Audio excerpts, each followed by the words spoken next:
Pinirma ng Kamara na nasa Amerika si Ako Bicol Party List Congressman Zaldico na nakakalagkad ang pangalan sa maanumalyang flood control projects. Para sa update, magbabalita live mula sa Batasang Pambansa, si Mobile Journal Arles de Los Santos. Arles, ito ba ang pag-alis ni Congressman Zaldico formal na naipaalam sa Kongreso?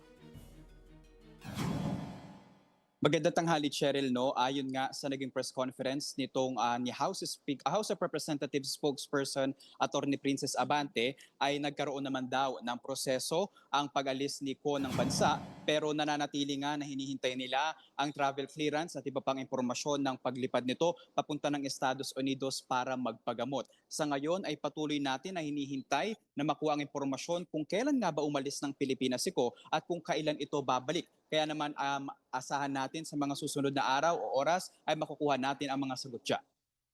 Walang kaalam-alam na detalye sina Congressman Abante? Cheryl, kasi sa paggulong nitong investigasyon ng Infrastructure Committee ay talagang hinahanap nga ang ilan sa mga nauugnay sa mga naging proseso ng budget noong 2025.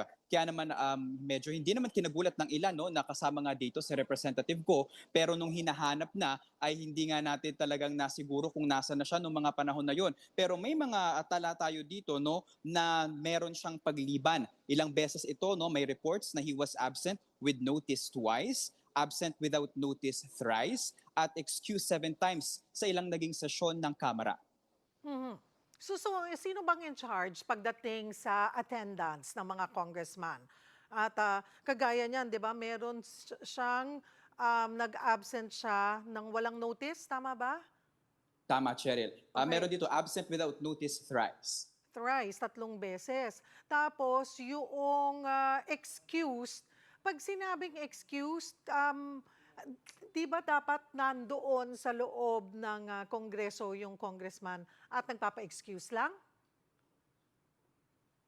Tama ka dyan, Cheryl, Pero kasi itong mga naging pagdinig nitong mga nakaraan ay talagang hindi natin nakita. Si Representative Zaldico, kahit sa mga plenaryo, nahirapan tayo na hanapin siya at makuna ng sagot dito. Kaya naman hanggang sa ngayon ay tataka ng mga kasama din natin sa media kung yan naging attendance, paano ba naging proseso, at syempre kung ano na nga ba ang inaaksyon na ginagawa ng Kamara para malaman sa mga pangyayari dito kay Ako Bicol Party List Representative Zaldico. Anong sabi sa opisina ni Congressman Ko? Sinubukan natin makuha ang kanilang mga pahayag, Cheryl, pero wala itong mga sagot. Kaya naman kanina sa press conference ni Atty. Princess Abante ay sububok na tayo na makakuha ng sagot at ng kumpirmasyon na wala na nga dito sa Pilipinas si Representative Ko. Okay, so sinabi ni attorney, so nag-promise si Attorney Abante na maglalabas sila ng detalye. Kasi 'di ba, if a file 'yan hindi sila basta-basta pwedeng lumabas ng bansa. Kailangan may approval 'yan. Sino ba ang nag-a-approve? Gaano katagal siya pinayagan or ano ang nakalagay doon sa kanyang travel clearance na gaano siya katagal mawawala? Tama ka dyan, Cheryl. Kaya nga sabi naman ni Atty. Princess Abante, mayroon naman mga dokumento at even yung mga medical papers na kinakailangan daw. Pero hindi pa ito nakukuha. Kaya kahit ang sakit na iniuugnay nga sa paglipad ni Representative Ko sa Estados Unidos ay hindi pa rin natin nalalaman hanggang sa ngayon at patuloy nating hinihintay. So pero it's confirmed na it's for health reasons? Tama, Cheryl. Tama. Alright, so patuloy na lang natin na babantayan yan at let us know pag nakuha na o naibigay na yung kompletong detalye about it. Thank you, Arles. So puntahan naman natin muna yung usapin ng 2026 National Expenditure Program pala, Arles. Sa kabila ng mga panawagan na ibalik ito sa Department of Budget and Management dahil tad-tad pa nga rin umano ng mga kaduda-dudang proyekto, wala na raw balak ang lower house na gawin yan. Bakit daw?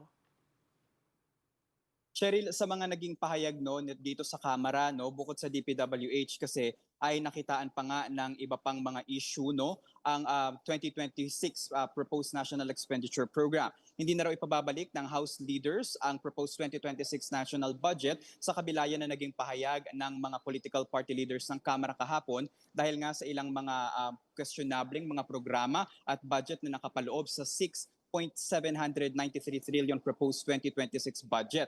Ayan ang kinumpirma ni House Appropriation Vice Chair Jose Alvarez matapos makapag-usap daw itong si DBM Secretary Amena Pangandaman at House Speaker Martin Romualdez. Ayon sa Secretary, kay Swansing, ay ang DBM na lamang daw ang pupunta sa mismong budget deliberation ng DPWH bukas kasama ang bagong kalihim nito na si Secretary Vince Dizon. Sa mga naging deliberation kasi ng Kamara ay iisa-isahin daw nila dito ang lahat ng red flags na napuna sa mga kongresista. Narito ang kanilang naging pahayag.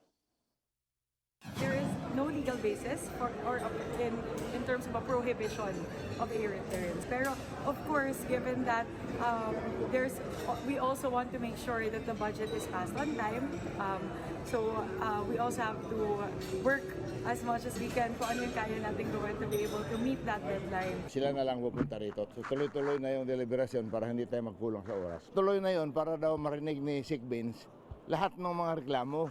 Tinawagan din kami na tuloy na lang. Kasi kami ayaw na namin sana ipatuloy ito hanggang hindi nila makorek. Cheryl, matatandaan kasi natin kahapon na nagkaroon ng press conference ang ilang political leaders, political group leaders dito sa Kamara, kung saan sinabi nga na ibabalik ang national budget, pero ayan nga ang naging development dito. Pero so far dito sa Kamara, Cheryl, ay nagpapatuloy pa rin ang deliberasyon ng budget ng DOH at ng DOTR at bukas nga inaasahan naman ang isa sa mga pinakamainit na budget na tinututukan ng bayan, ang budget ng DPWH. Cheryl. Maraming salamat, Mobile Journal, Arles de los Santos.